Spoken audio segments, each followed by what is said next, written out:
अस्सलाम वालेकुम। उम्मीद है सब खैरियत से हैं। और आज हम होमोजीनियस का एक सवाल और सॉल्व कर रहे हैं ताकि जो भी प्रॉब्लम हो हम फेस ना करें आगे आने वाले सवाल के अंदर। ठीक है। अब सबसे पहले आपके पास जब पेपर के अंदर जब सवाल आता है तो आपको सिर्फ इस तरह का सवाल आपको दे दिया जाएगा। अब आपके ऊपर डिपेंड करता है कि आप इसके अंदर कौन सी टेक्निक अप्लाई करते हैं। वहाँ पर लिखा नहीं होगा कि आप होमोजीनियस लगाएंगे, वेरिएबल सेपरेबल लगाएंगे, या जो फर्दर और मेथड्स हैं वो लगाएंगे। ठीक है। तो जो मेथड अभी पढ़े नहीं है तो उसको स्किप करते हैं। अभी जो पढ़ लिए हैं वेरिएबल सेपरेबल और होमोजीनियस, उस पर बात कर लेते हैं। ये सवाल तो बेसिकली होमोजीनियस का ही है, लेकिन हम वेरिएबल सेपरेबल को भी देख लेते हैं कि यहाँ पर हम क्यों नहीं लगा सकते। तो जिस तरह मैंने आपको बताया था कि जब बीच में प्लस माइनस का साइन आ जाए तो वहाँ पर हम वेरिएबल सेपरेबल नहीं लगा सकते। वेरिएबल सेपरेबल तब लगता है जब इन ऑपरेटर्स के दरमियान क्या हो, मल्टीप्लाई या डिवाइड हो रहा हो, तब हम वहाँ पर वेरिएबल सेपरेबल लगा रहे होते हैं। और जो होमोजीनियस का दूसरा नाम क्या होता है, रिड्यूसेबल टू वेरिएबल सेपरेबल, क्योंकि हम इसको रिड्यूस करके क्या बना देंगे, वेरिएबल सेपरेबल बनाते जाएंगे। तो चलिए स्टार्ट करते हैं सवाल को। वही काम करना है। सबसे पहले आपको ऑर्डर पे जानना है, तो ऑर्डर किस तरीके से निकालेंगे, डी वाई और डी एक्स को एक जगह कर लें। तो आपने देखा कि ये वहां चले जाएगा, तो क्या बन जाएगा, x cube plus y square, x square plus y square, और ये d x is equal to x y under root x square plus y square, और ये डी वाई, ये बन गया। अब आपको डी वाई और डी एक्स को सेपरेट करना है। डी वाई यहाँ पर है तो आप इसको यहीं पे रखे रहने दें। ठीक है। जब आप इसको यहीं पे रखेंगे तो आप क्या करेंगे, सिंपल इसको डिवाइड करवा देंगे। तो ये d y by d x, ठीक है ना, d y by d x, ये आपका यहीं पे रहेगा। डी वाई डी एक्स वहाँ आ गया। अब ये वाली वैल्यू यहीं रहेगी और ये वाली वैल्यू डिवाइड हो जाएगी इसके साथ। तो हम क्या लिखेंगे, simple x cube plus y square under root x square plus y square divided by x y under root x square plus y square. तो देखें कुछ चीज़ कैंसिल आउट नहीं हो रही है, तो हम यहाँ पे कैंसिल कर भी नहीं सकते किसी चीज़ को। अब आपको किस तरह बताना है कि ये ऑर्डर 1 है, ऑर्डर 0 है। लास्ट टाइम मैंने आई थिंक बता दिया था कि वेरिएबल की पावर देख लें, जो कि गलत था कॉन्सेप्ट। असल में देखना क्या होता है, जो डेरिवेटिव होता है उसकी पावर क्या है, उसकी पावर यहाँ पे 1 है। ठीक है ना, एक मरतबा डेरिवेट किया गया है तो समझे एक तरह से इसको हम 0 ऑर्डर कहते हैं। ठीक है। अगर यहाँ पे 2 मरतबा डेरिवेट हुआ होता तो वहाँ पर हम हायर ऑर्डर की तरफ ले जाते हैं।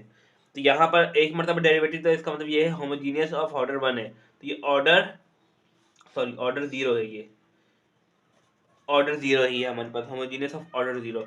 अब क्या करना है, जब ऑर्डर 0 के लिए होगा तो आपको सिंपल ये काम करना है, y is equal to v x, और इसका डेरिवेटिव ले लेंगे तो d y by d x, और ये क्या बन जाएगा, first function as it is, second का डेरिवेटिव तो वो ऑलरेडी 1 बन जाएगा, plus second function as it is derivative of the second one. तो ये आपके पास कुछ डेरिवेटिव आ गए हैं। अब आप इसकी जगह, इस वाली इक्वेशन की जगह आप ये पुट कर सकते हैं। मैं यहाँ पे ए का नाम ले लेता हूँ, पुट इन इक्वेशन ए। ठीक है, ये इक्वेशन ए में डालते हैं। तो अब डी वाई की जगह हम ये वाली वैल्यू पहले प्लेस कर लेते हैं।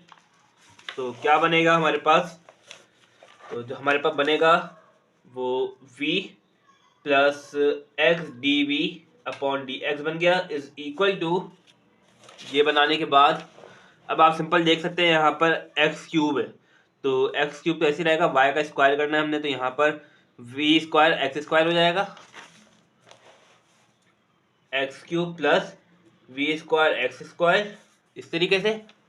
एंड आगे क्या करेंगे हम, आगे ये करेंगे, फिर under root x square plus v square और x square, under root x square plus v square x square, ये हो गया काम। अब इसके बाद हमने क्या करना है, अब हम पीछे वाला देखते हैं, डिवाइड वाला जो डिनोमिनेटर में लिखना था। तो आप यहाँ पर देखें एक्स वाई, ठीक है, तो एक्स एज इट इज रहेगा, वी की जगह हम वी एक्स कर देंगे, तो मीन्स के एक तरह से एक्स स्क्वायर वी हो जाएगा।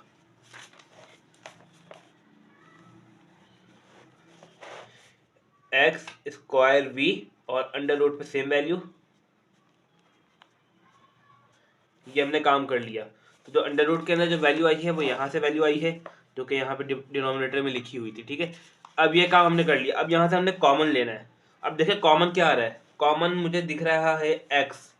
मैं चाहूँ तो इनमें से क्या कॉमन ले लूँगा, कोशिश ये किया करें जहाँ पे वैल्यू एक्स सेम हुआ करें आप वो वाली वैल्यू को आप कंसीडर करके कॉमन निकाल लें और इसको कैंसिल आउट कर दें। तो dx लिखेंगे, यहाँ पर मैं एक्स स्क्वायर कॉमन ले रहा हूँ, एक्स स्क्वायर ऊपर कॉमन ले लिया मैंने, तो यहाँ ऊपर क्या बचेगा x plus v square under root x square plus अच्छा यहाँ से भी मैं कॉमन ले सकता हूँ, मैं सीधा सीधा एक्स क्यूब कॉमन ले सकता हूँ। अगर मैं आपको एक स्टेप और बता दूँ,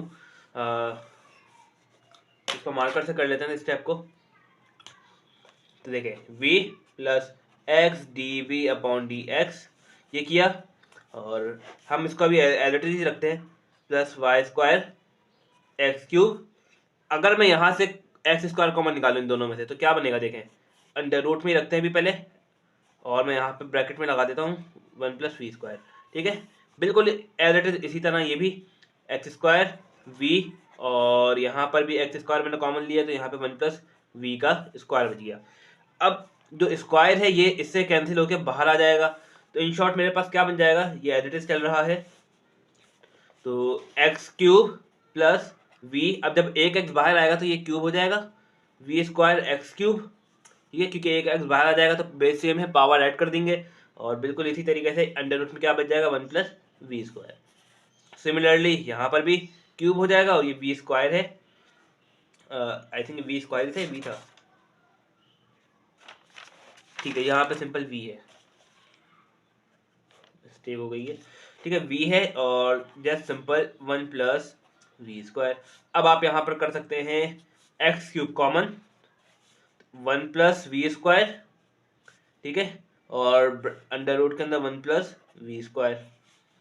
सिमिलरली यहाँ पर भी आप ऐसे ही करेंगे, एक्स क्यूब आपने कॉमन लिया, और v और under root one plus v square बच गया, एक्स क्यूब से एक्स क्यूब कैंसिल, तो आपके पास क्या बच गया, v plus x d v by d x, ठीक है, ये बचा आपके पास, एंड यहाँ पर क्या रह गया, one plus v square under root one plus v square upon v under root one plus v square. आपके पास इन शॉर्ट ये बच गया, ठीक है, अब आपके पास ये बच गया, अब आपके पास क्या है, ये वाला वी है, अब जब आप यहाँ पे प्लस में वहां जाएगी क्या हो जाएगा, माइनस हो जाएगा, तो आप क्या लिखेंगे, x d v by d x is equal to one plus v square under root one plus v square.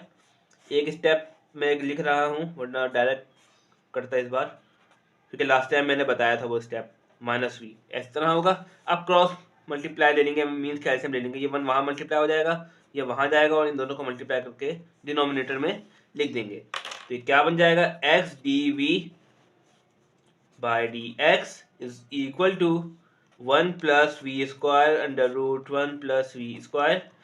अब ये वहाँ जाएगा तो प्लस माइनस माइनस, वी विदा वी स्क्वायर हो गया, और under root one plus v square, और डिवाइड में यही वैल्यू आ जाएगी, वन प्लस वी स्क्वायर, आपके पास ये आ गई। अब ये वाली वैल्यू और ये वाली वैल्यू क्या हो गई है, कैंसिल आउट हो गई है। जब ये कैंसिल आउट हो जाएंगी तो आपके पास इन शॉर्ट क्या बचेगा, आपके पास बचेगा x d v by d x is equal to one plus one upon v under root one plus v square, ये बचा आपके पास।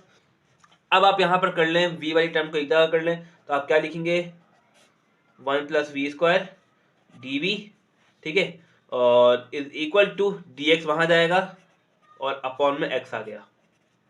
आपके पास सिंपल, अब देखें वेरिएबल सेपरेबल का जो क्वेश्चन है बन गया, क्योंकि देखें यहाँ पे डिवाइड आ गया था और यहाँ पे मल्टीप्लिकेशन थी, तो अब आप यहाँ पे इजीली वेरिएबल सेपरेबल लगा सकते हैं। तो आपने अपने इन मेथड्स को अच्छा करना है। अगर किसी को ना समझ आए तो वेरिएबल सेपरेबल की वीडियोस देखें मेरी जाके, मैं मेंशन कर दूंगा राइट हैंड साइड पे यहाँ पर वीडियो के, ठीक है। तो चलिए स्टार्ट करते हैं। अब इंटीग्रेशन करनी है हमने, इंटीग्रेशन कर ली मैंने, ये काम किया आपने बस। अब करना क्या है, अब आप यहाँ पे देखें इसकी इंटीग्रेशन किस तरीके से होगी। इसकी पावर क्या होती है, 1/2। अगर मुझे 1/2 वी अगर मुझे बाहर मिल जाए, ठीक है, तो मैं इसकी सिंपल इंटीग्रेशन कर सकता हूँ। कैसे, इसका डेरिवेटिव क्या होगा, इसका डेरिवेटिव होगा सिर्फ इस v का, वी स्क्वायर का, इसका डेरिवेटिव होगा 2v। अगर आप यहाँ पे 2v से मल्टीप्लाई और डिवाइड करवा दें तो आपके पास काम आसान हो जाएगा। मैं यहाँ पे मल्टीप्लाई बाई 2v अपॉन 1/2 कर रहा हूँ, ठीक है। क्या किया है, मैं जब भी इसका डेरिवेटिव हमारे पास मौजूद होता है तो हम इसका इंटीग्रेशन डायरेक्ट कर सकते हैं। इसका इंटीग्रेशन मुझे मौजूद मिल गया, इसको मैं यूँ लिख रहा हूँ 1 प्लस, ठीक है, 1/2 लिख रहा हूँ रूट हटा के, और ये 2v/dv। तो इसका जो इंटीग्रेशन है, इसका जो डेरिवेटिव है वो ये वाला पार्ट मुझे मिल गया। और एज इट इज यहाँ पर आपको पता है जब डेरिवेटिव ऊपर मौजूद हो तो आप यहाँ पर क्या लिख देते हैं, ln x प्लस सी, ठीक है, ऐसे ही लिखते हैं। अब इसको हम इंटीग्रेट करवा लेते हैं 1/2। तो सिंपल इंटीग्रेशन के अंदर क्या होता है, पावर क्या होती है, ऐड हो जाती है। तो हम यहाँ पे लिख लेंगे 1 प्लस v² और 1/2 प्लस 1, और ये बराबर होती है 3/2 के। तो इन शॉर्ट, और यहाँ पर भी मुझे लिखना पड़ेगा 3/2। जैसे ये लिखूंगा तो 2 ऊपर जाएगा, 2 1 प्लस v² 3/2, और यहाँ पर भी मेरे पास 3 आ जाएगा। तो 2 से 2 कैंसिल हो गया, तो डिवाइड में मेरे पास ये आंसर आ चुका है। तो इसको एक फॉर्म में लिख लेते हैं, 1 plus v² 3/2 is equal to ln x plus C. अब आपको पता है कि अभी भी हमारा आंसर नहीं आया। अब आंसर डालने के लिए जो मैंने v पुट किया था, v is equal to y/x करना पड़ेगा मुझे, क्योंकि जो y था वो किसके बराबर था, vx के बराबर था। y को ये रखेंगे, x नीचे भेज देंगे, तो आपके पास ये फॉर्मेट बन जाएगा, ठीक है। अब आपको यहाँ पे इसको सिंपली पुट करना है। अब जब आप इसको पुट करेंगे तो क्या बनेगा, 1/y/x का होल स्क्वायर, ठीक है, v के ऊपर जो था, और अपॉन में 3 किया आपने, और कर्ली ब्रैकेट लगा के आप इसकी पावर लगा दें 3/2, ताकि सेपरेट हो जाएगा ln x प्लस सी। तो बस आपका ये रिक्वायर्ड आंसर था जो कि आपको फाइंड आउट करना था। आई होप मुश्किल नहीं है किसी भी किस्म की वीडियो के अंदर पार्ट में। बस आपको उससे पहचानना है सबसे पहले कि आपने कौन सा पार्ट को डन किया था, ठीक है, किस पार्ट को आप काम कर रहे थे। देन उसके बाद आपने होमोजीनियस पहचान लिया, ऑर्डर 0 पहचान लिया, आपने y is equal to vx put करना है।